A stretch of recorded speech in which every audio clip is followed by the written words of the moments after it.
Okay, firstly, just welcome to our finale of our kind of CRiC special series. I feel like a bit of a fraud stepping in for the glory leg when Mike's been doing them all week. But Ed, great to have you on. Welcome to the podcast. Why don't we just start with a bit about yourself before we get into talk about CRiC? Can you kind of talk about your role within CRiC and some of your coaching research work that you're currently doing? Yeah, thanks for having me on. So I'm a sociologist and an ethnographer. So my research fundamentally examines the sort of the central essence of coaching and other sport work roles as well. So essentially that's social relationships. And I'm really fascinated to critically explore and understand better how it is that those networks of social relations influence people's thoughts and feelings, and then the interactions of the sport professionals that we work with, and how people make sense of and then navigate those experiences, their relationships, and also the related doing and being of the self, what it's like to be a coach, for example. But that doesn't just focus on coaching, it's coach educators and other sport professionals such as match officials. And as an ethnographer, I want to critically examine the opportunities and the challenges of professional and voluntary practice in situ as it happens in everyday life, and then to translate that research to inform workforce development to the benefit of those that are leading and working and participating in sport and exercise. And I suppose those interests, you trace them all the way back to my own practice experiences. So I've worked as a coach, predominantly in rugby union, across a range of other sports as well. And I've been fortunate to work with a pretty diverse spectrum of participants and athletes across the last 20 years or so, from people who've never picked up a ball before, if you like, to serial winners of world championships on the international stage. And it's largely in that latter context, sort of performance development, high performance sport domains, that's really captured my attention most strongly. It's where most of my work's now focused. Just love that sort of the fizz of emotions that you get being involved in working with people who are trying to be the best in the world at something. That really, really intrigues me. So, I bring all of that through into the work that I do as a coach educator and a mentor and consultant. It's directly informed by that scholarship. So as well as the scholars and sport professionals that we graduate out of our undergraduate master's and doctoral degree programs, I work with a range of governing bodies, sport organizations, teams around the world, and provide bespoke coach education and mentoring to their practitioners, which is a really enjoyable part of my quite sort of diverse day-to-day work. And then in the context of this pod, it kind of all comes together in my involvement in CRiC, where I'm the conference officer, and was obviously recently involved in chairing the 6th International Sport Coaching Conference a few weeks ago. Perfect. And a couple of weeks ago, we recorded a CRiC preview episode. And one of the things that I tried my absolute best to do was to explain what CRiC was. And so I think it's probably beneficial for our listeners to have another go at trying to figure out exactly what CRiC is through the eyes of someone, or through the ideas of someone who's a little bit closer to it. I wonder if you could just explain to our listeners a little bit more about CRiC. So what is CRiC? What are the aims of CRiC, and what does it stand for, really? Yeah, so CRiC is a membership organisation. So listeners can join and they can benefit from being part of that collective. So there's more information at cricsportcoaching.com.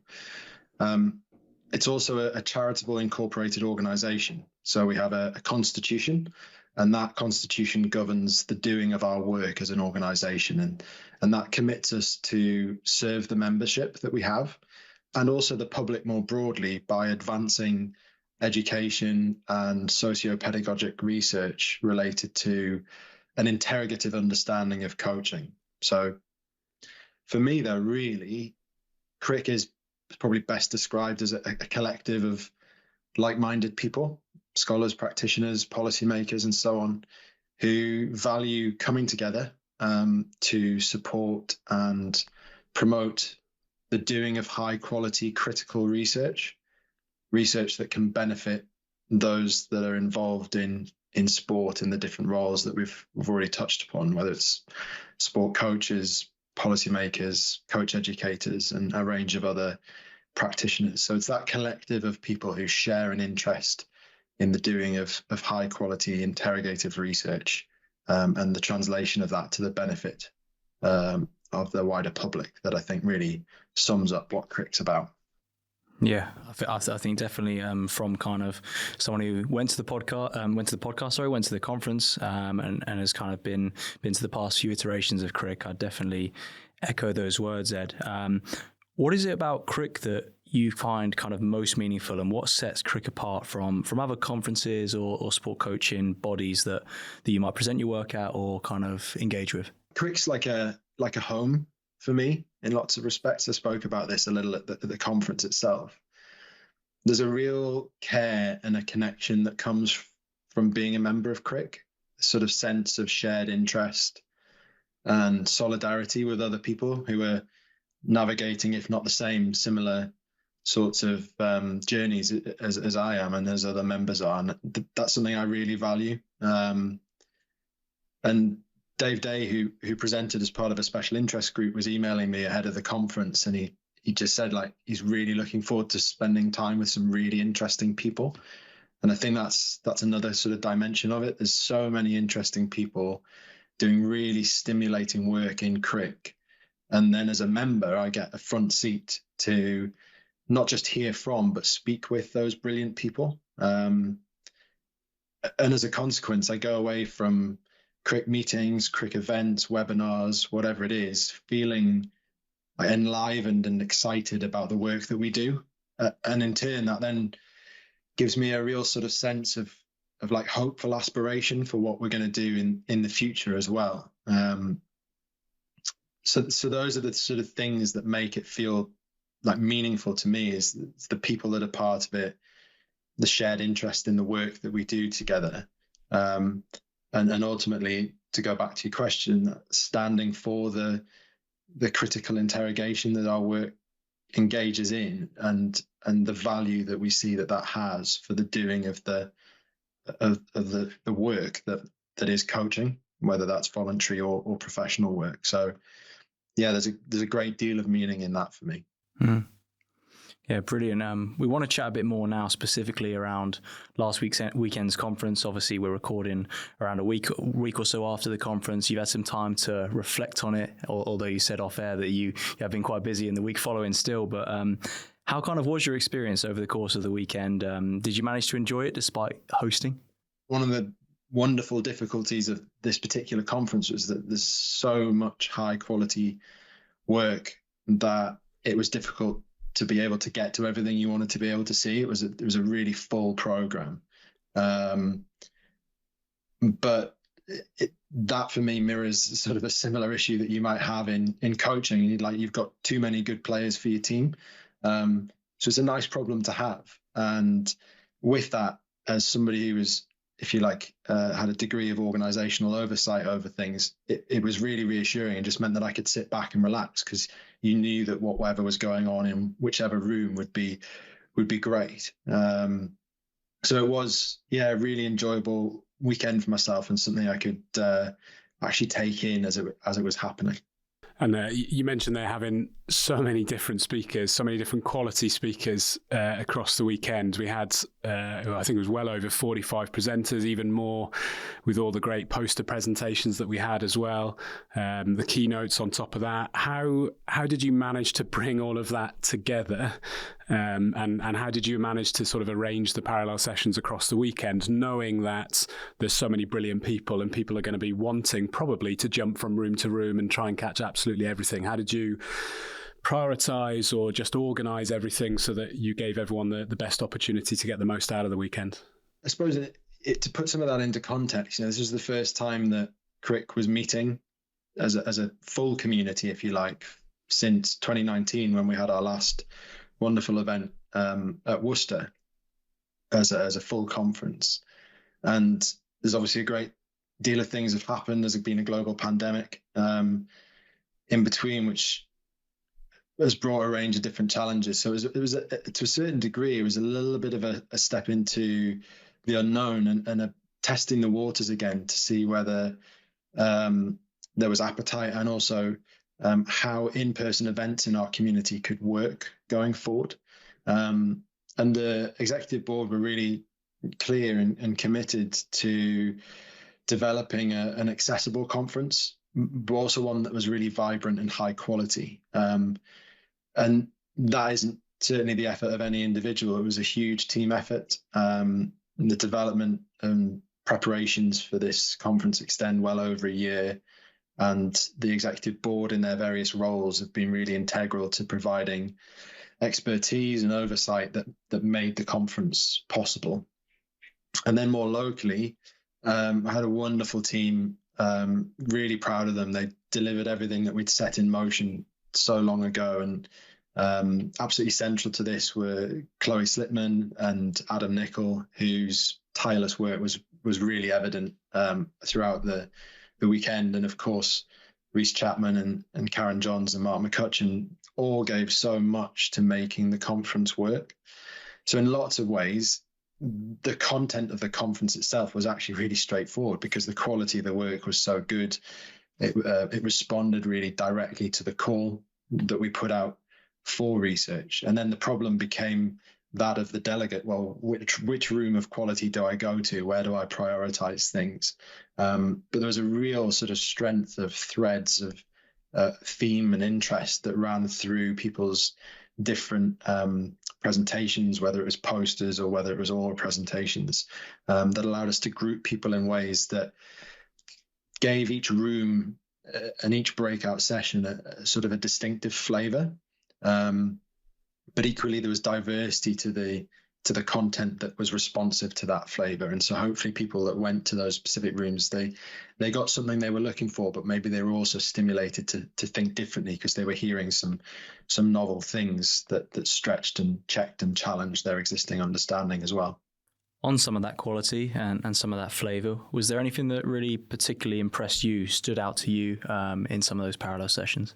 Yeah, I mean, you've featured most of them on the back catalogue of this season. So I'll let listeners go and explore that back catalogue. And I think really what that speaks to is the diversity and the depth of work that was on show. We had presentations sharing research that was undertaken across the globe. And I thought there was particular strength in the scholarship of those that were coming out of their doctoral studies. So 70% of the delegates who were at the conference were people who are either currently completing postgraduate research of some kind or are within the first sort of 5 years of their postdoctoral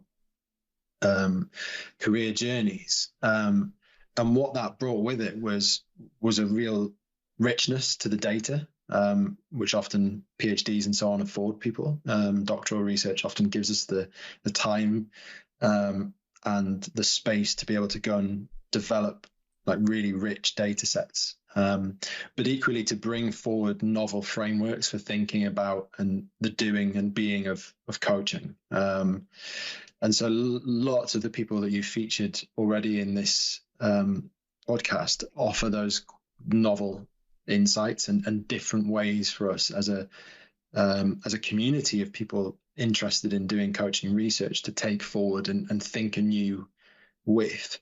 And I suppose just to pick out a few, if I was to highlight any, was that we had 3 members of the presentation group who had been supported by the CRiC Researcher Support Fund, who were able to utilize some of the money that the organization was able to provide to support and stimulate and further their research, and then to be able to bring that back to the conference and share it with the community, who are ultimately those that have funded that work through their memberships and so on. That was really rewarding to see, and I think they stood out as particularly high quality pieces of research across the weekend. Perfect. And, we spoke about the sessions that you were in there, and you'll have been on the receiving end of some of those scholars that have received some of that funding as well. But we've talked about this being a big weekend event. It's not just about the parallel sessions. It's not just about the keynotes. It's about everything else that goes on around the outside of it as well. So looking at the conference as a whole, all the way from Friday morning registration to Sunday evening informal social? What are the highlights for you? Personally, it was being together again. And like I said, it's been a number of years since we've had an event of this scale. So just to be with a fantastic group of friends and colleagues, seeing people take real value from that was really fulfilling. And for me personally, there was real meaning to be taken from the positivity I saw from some people I would describe as like key movers and shakers in our field. Paul Potrak in his welcome address described some of these people as like maybe the more seasoned scholars. And I felt a sense from them reflecting across like decades of scholarship and investment in standing for those key intentions of CRiC, that there was a sense of satisfaction taken from seeing the state of play of our community, bringing that community together and seeing the qualities of it. And of course, there remains lots to be done and many significant challenges to face together. But collectively, I think what the conference showed was that the CRiC community is really well equipped to move forward through those challenges. And hopefully that's a sense of just reward for those that have invested so much and led this community now over decades. So yeah, those were, that sort of sense of togetherness with people, but also seeing particular people within that group, sort of further enlivened and but also reflective of the quality of work that they've done was really rewarding. I wonder if I can just throw a slightly additional question in here. You mentioned the last sort of in-person conference would have been Worcester 2019, which is the last one that I went to actually. Would you suggest that you've sort of seen progression and sort of leaps forward in the quality of the research as well as the number of people that are producing that quality research in the 5 years that it's been? So I think that's not to say that there wasn't quality at Worcester. There was great quality there. I think that it's the number of scholars that are working with that level of quality and beyond that's really grown and stands out. Generationally, we're talking at a point at Worcester where I think, like personally, I was really not long out of my own PhD. Now I've got PhD graduates of my own who are presenting at the conference, who are helping to organize the conference. So that idea that I think we've moved forward generationally and that we have a much stronger and broader base of quality was fantastic. And I wasn't staying in a tent this time, which was an interesting feature of my experiences at Worcester. So one I might return to in the future. Cool. I think it's fair to say that some of the kind of the way people have spoken about the podcast, the conference, has been kind of overwhelmingly positive. But we just wanted to know if you had kind of any more specific feedback that you've had from the weekend, and how that feedback might kind of go and shape what's next for CRiC. Yeah, it's been great to have people's feedback. Like you say, I think there's been an overwhelming sentiment of thanks and enjoyment, which is fantastic to hear. Heartening that our intentions were evident, if you like, in the enactment of the conference. People's feedback's been coming in pretty thick and fast, and it's identified a number of key areas that we want to think with as we move towards next year's conference in Oslo, and also the wider range of events and activities that CRiC runs, such as the really popular bite-sized webinars and so on. So in terms of the conference, it's really incumbent on us now to ensure that future events remain accessible in terms of cost. That's a really clear message from our members. And equally, that for that cost, we deliver a high quality program, which is engaging and meaningful. And that can be achieved obviously in different ways. So to give one example, at CRiC 2024, just gone, we had a jam-packed program. It was an intense few days of dissemination, largely people sharing their work, and that was probably appropriate in the context of a community being together for the first time in quite a long while. It's the opportunity to say, well, this is what we're doing and this is how it's going. And whilst we had breaks and there were lunches and socials, it could be interesting in future conferences to explore how we create spaces that are more explicitly developmental in focus, perhaps which offer time to work collaboratively on the development of skills or projects that are aligned to CRiC's aims. And I think that moving from CRiC 2024 forwards, the range of events and activities that CRiC provides will be able to build upon that feedback, and to continue to respond to the interests and the needs of its members through the generation and development of the program of activity that we offer. So we're really grateful for the feedback that people have provided, and we're in the midst of a full review of the conference in order to be able to inform CRiC 2025 and beyond as well. We'd just like to ask you to kind of reflect now on some of the keynotes that we had at the conference. What were your reflections on kind of the likes of Lars Tore and Anna Stotter, and how important was it to have people like them speaking about their own experiences and their own work at the conference? Oh, vital. Yeah, it was fantastic to have two great ambassadors for our community front and center, offering such really insightful contributions to the conference. Having their wisdom and experience was really important for the intellectual stimulation that a conference offers. But what they also are role models of excellent standing. You know, that's really important in the context of us as an organization, having such a high proportion of our delegates being postgraduate, early career researchers. People like Lars Tore, Anna Stotter, and so on, they again provide that sort of aspirational reassurance to our membership for what lies ahead, the careers that can be had, the work that can be done, and the impact that it can have.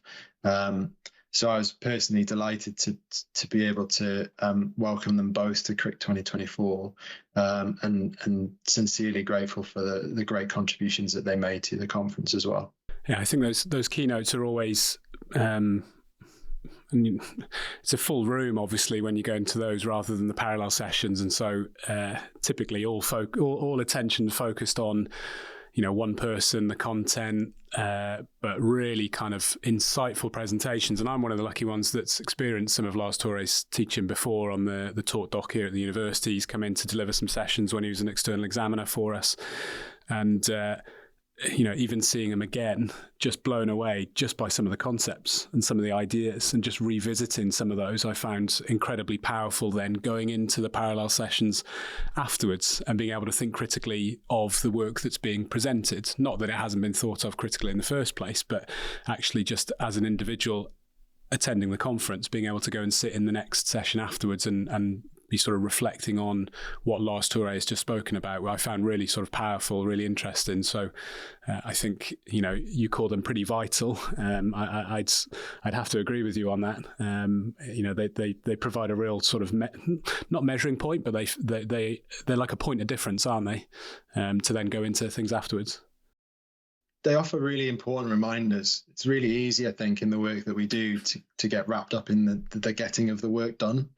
And what those sorts of keynotes offer is a moment of pause to reflect further on the how and the why of the work that we do. And that reflection, and also the connections that it offers to then the work that you see in the parallel sessions, collectively, it really enhances what the conference has to offer and what people are able to take away from the conference to be able to infuse the work that they continue to do back in our day jobs. And that's so important.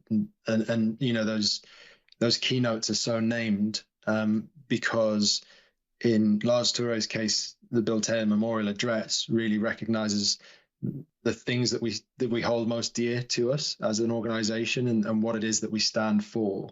And so that keynote really reminds us of what it is that we're doing in our everyday work, and why that's important, and how we should go about the doing of it.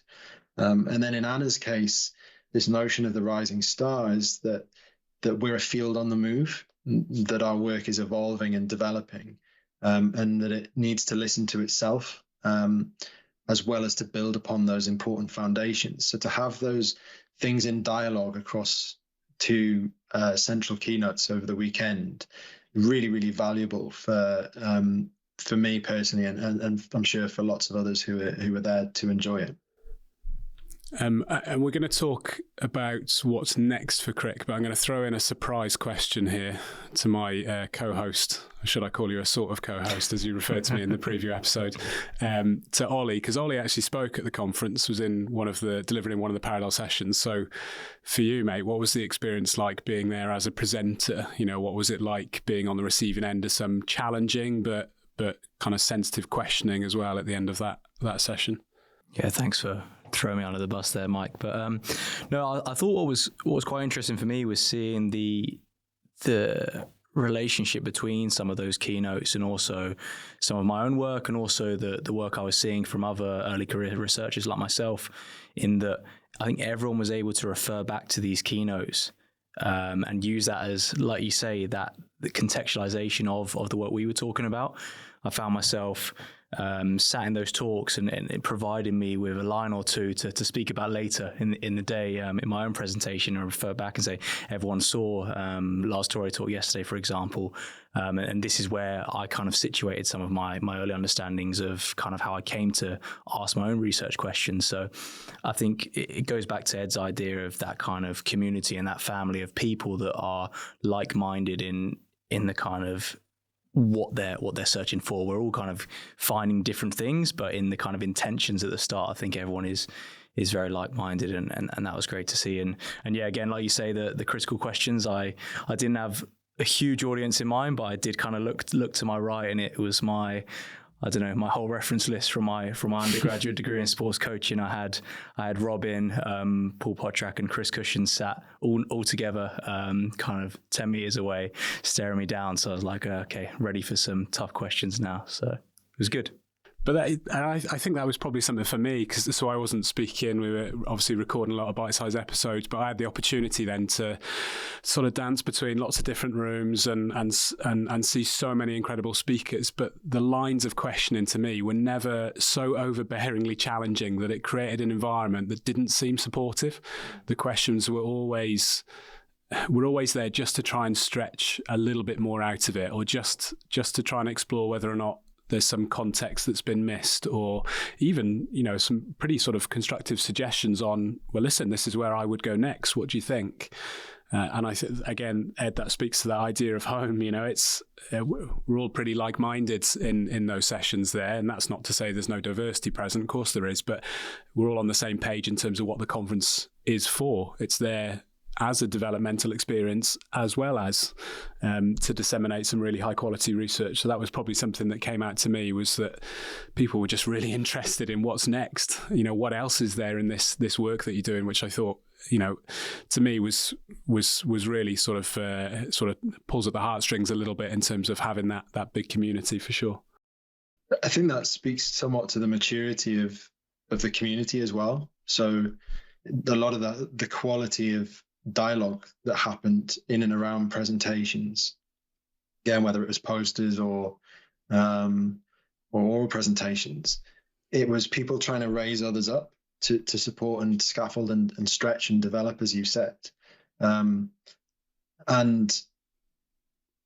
I see a lot of those similar qualities in the reviewing work that I see from Sports Coaching Review, for example, that really offers a supportive check and challenge to the thinking that's already evident in the writing, or in this case, in the presentation, and which uses that as a jumping off point, this sort of point of excitement about what it is and also what it could be further down the line, to really further develop the field of work that it is. So it was great to see that, and that's a testament to the community as a whole. That's not a dictate that comes down from the board. There was no briefing beforehand. This is how you have to conduct yourself. That's just the sort of norms, if you like, and ways of operating within that community. And it was something that really enhanced and added to the conference as a whole. Yeah, great. And for people that want to go and find out a little bit more about the conference, as you said earlier on, Ed, they can go to cricsportcoaching.com. We've recorded some bite-size and released some bite-size episodes now as well, so they're all on the podcast site. We had 7 bite-size episodes. Of the 7, I think 3 won awards at the conference as well for ECR presentation and best article in Sport Coaching Review this year. So we had some phenomenal people that we somehow managed to pick at the right time and do some episodes there. So I'd encourage everyone to go back and have a listen to some of those episodes. They're all less than 15 minutes, so you can swallow them up over lunch or your commute to work. Let's turn our heads forwards then and start thinking a little bit about 2025 and beyond, Ed. We've had some really insightful reflections on what's just gone, but where is CRiC going next? What's on the agenda moving forwards? Yeah, so we have a few years ahead. We're excited to head to Oslo in Norway next year. So block your June diary out, get your tickets booked. There'll be more details obviously on the website as they're released. At the moment, we're excited for a program of at least as much as we've delivered, if not more, at CRiC 2024. And yeah, sure to be a great event. And then beyond that, we're looking to CRiC 2026 and what will become from that point on a biannual conference. So we close this conference by inviting tenders to host subsequent conferences. And we'll be discussing options with potential host venues following the completion of the full review of the conference that I mentioned just before. CRiC also has a really vibrant bite-size webinar series. Many of the people that contributed to several of the webinars immediately before this conference just gone were present at CRiC 2024. And so the feedback that people provide will also help to inform the content of those sessions and also any other events and activities that would be valued by our membership. So yeah, there's a huge amount of stuff coming up for people, and encourage them all to join, be a member, because it's going to give you access to a whole range of stuff in the members area, things from the conference, access to research, PhDs and so on from people, but also allow you to keep up to date on all the latest offerings from the events and activities that we run. And as we do look ahead to next year's conference, do you retain your role as conference officer, Ed, or do you pass that role on to someone else? Yeah, so in lots of ways, the conference just gone, I had a dual role. So I was the conference officer and chair, and that chair will pass to colleagues at the Norwegian School of Sports Sciences. But in my role now will be to shift in focus, to take stock of how CRiC 2024 went, where we can improve and develop, understand what it is that our members and wider public are looking for, and to try and support the chair of CRiC 2025 and beyond to deliver a great conference that continues to enhance and develop the sustainable work of the organisation as a whole. So I'm really looking forward to working with them. And of course, all delegates who went to the conference this year will have had an email asking for some of that feedback. So obviously, we'd love to encourage everyone to go and fill that feedback in. The more feedback, the better.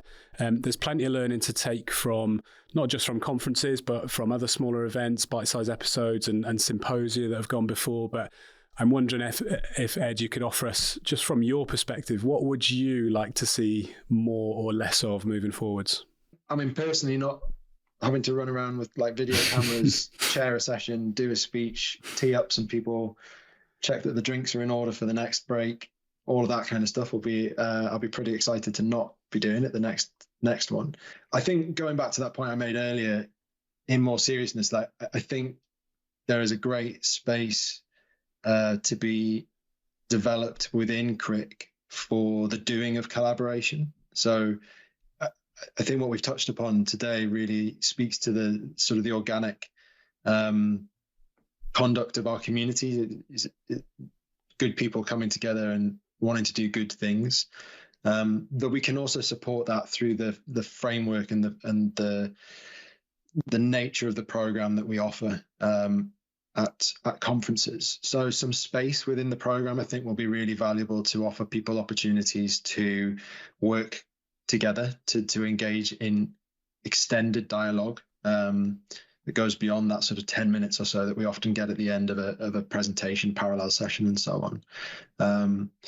And in addition to those sorts of spaces, offering a chance for CRiC to responsively support its members in terms of what they need, I think opportunities as well for CRiC members to say, this is what we would like to do. So this is what we can do for CRiC. This is what we'd like to bring forward. This is an avenue that we'd like to explore. And in lots of ways, what we're doing now, this podcast is a new avenue. This is something that didn't exist.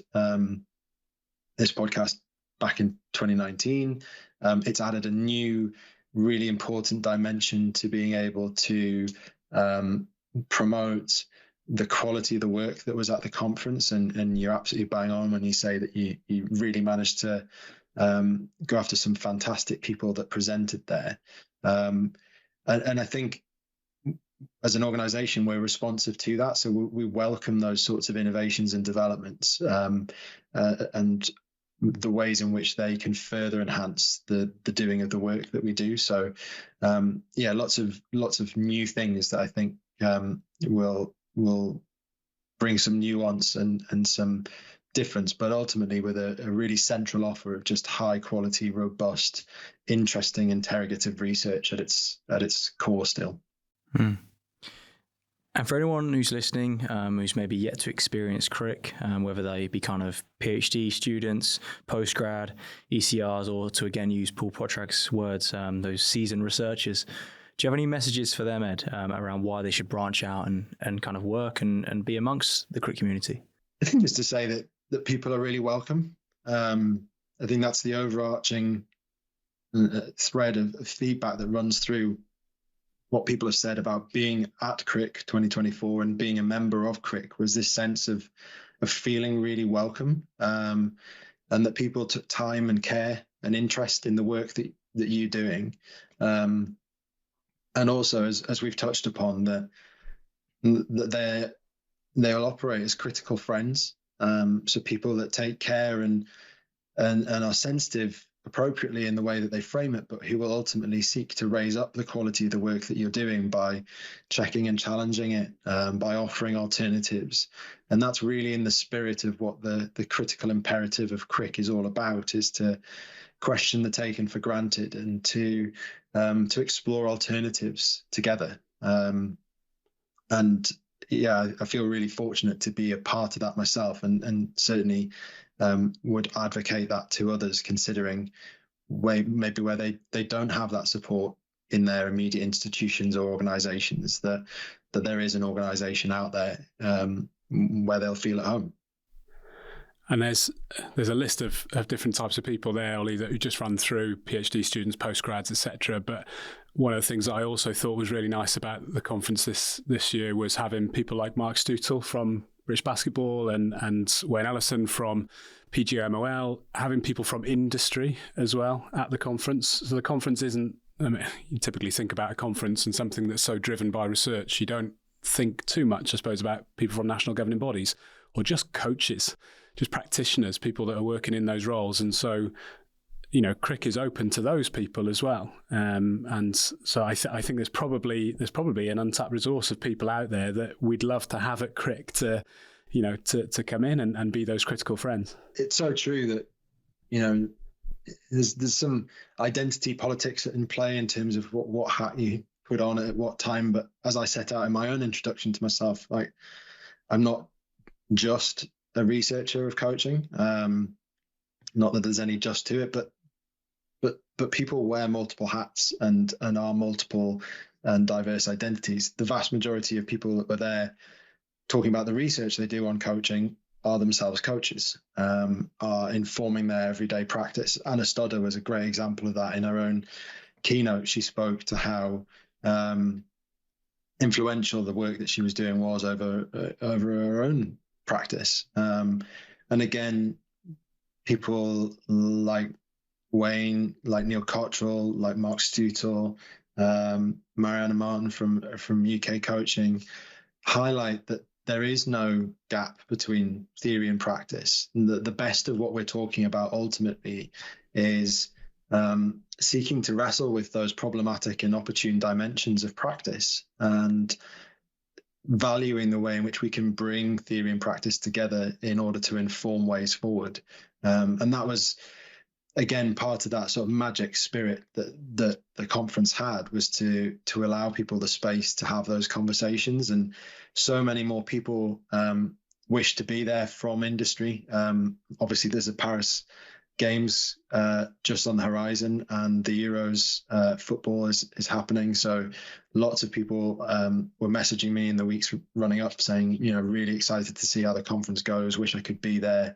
And I think that's a really exciting part of future events and conferences, for example, is to further bring people together from an even wider group of interested or similarly interested people.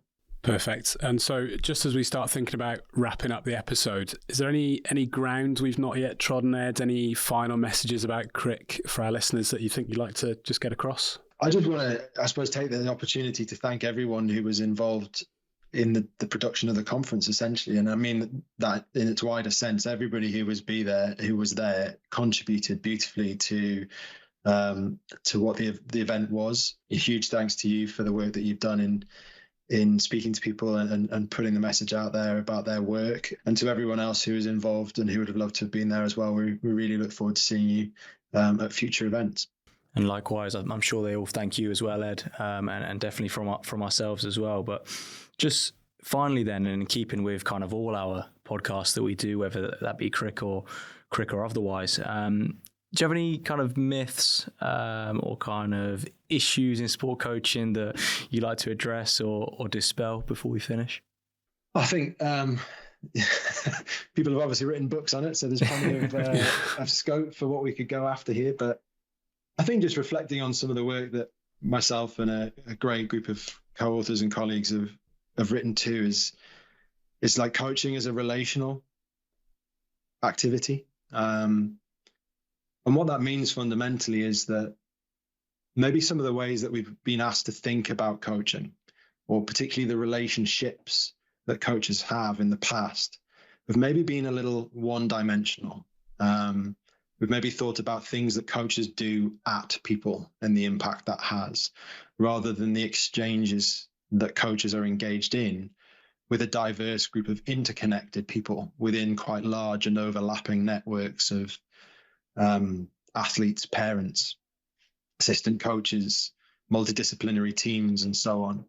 And I think there's a real need to ask some deeper and more challenging questions about the doing of that work. And for me, there's a real frontier there of going after this complexity of practice that our CRiC work often speaks to in various different ways. And the best way that I can sum this up draws from Adam Nichols' fantastic PhD research, which is out there in various publications that I'm very proud to be a part of in some small way. He highlights this great example of a coach running a cricket session, and the bowler of the ball, the bowler's purler down the wicket. The batter plays for the ball, clips it, misses it, and the wicket keeper at the back behind the stumps takes like an absolute worldie of a catch, and they set off celebrating, and you see the look on their face, and all this is filmed, right? So we play the film back, or Adam plays the film back to the athlete afterwards, to the coach, to the various other people that were in and around that. They all experience that differently. So in the coach's head, they're thinking like, the praise that I gave that player really set them up for the rest of the session. Like, that really was the difference maker here. That was a critical incident in that player's continuing engagement and performance development within the session. And then you play the video back for that athlete, and they've not even heard the coach say anything. But other athletes had, and they had different consequences. So I think if we're going to go after the the notion of relationships. We need to understand that those relationships don't occur in a vacuum. And that's a point that's been made now for a good 2 decades. Maybe we just need to keep expanding the conceptualization of that vacuum in order to recognize that, these interactions and exchanges that coaches have, they occur within those complex, diverse networks where people hold different interests, different motives for being there. They make sense of the interactions they have in divergent ways. And as a consequence, the ongoing act of coaching is something that's always in the making. And so when we choose as researchers to step into that, we're doing so at specific points in the continuing becoming of practice. And I think we should continue to go after that as a community and really try and get to grips with and help show the great skill with which coaches engage in that, and also the problematic dimensions of perhaps sometimes not being equipped well enough to deal with those challenging complexities. That's so there awesome. you go. That's perfect. Off the top of my head, some waffle for you for 5 minutes about one myth amongst many others that we could discuss. It's funny. Everyone, we ask them the question about a myth and they go, I haven't prepared anything. And then they'll go for like 5 minutes and just reel out perfection like that. It's great. I think what's nice about what you point out there, Ed, is that the message there is exactly the kind of thing that CRiC stands for. It's that sort of interrogative work of coaching, that more sort of critical perspective of what is coaching that CRiC stands for. And so it's nice to hear that shining through your point there. That draws us to the end of the podcast. Ed, I'll echo Ollie's point. Huge thank you to you for all your hard work in putting the conference together and running it. That was a mammoth task, a well-deserved couple of weeks off at some point coming for you. Thank you again for joining us on the podcast. Really helpful to have you in. Big thanks as well to all of our sport broadcast team and their continued support, particularly to Ellie and Alex, who were massive in getting our bite-sized episodes out after the conference as well. All that invisible work they did behind the scenes was really important for us. Thanks again to our listeners for tuning in. We'll be back with another episode at some point soon. Make sure you subscribe to the podcast and leave us a rating, and we'll see you next time.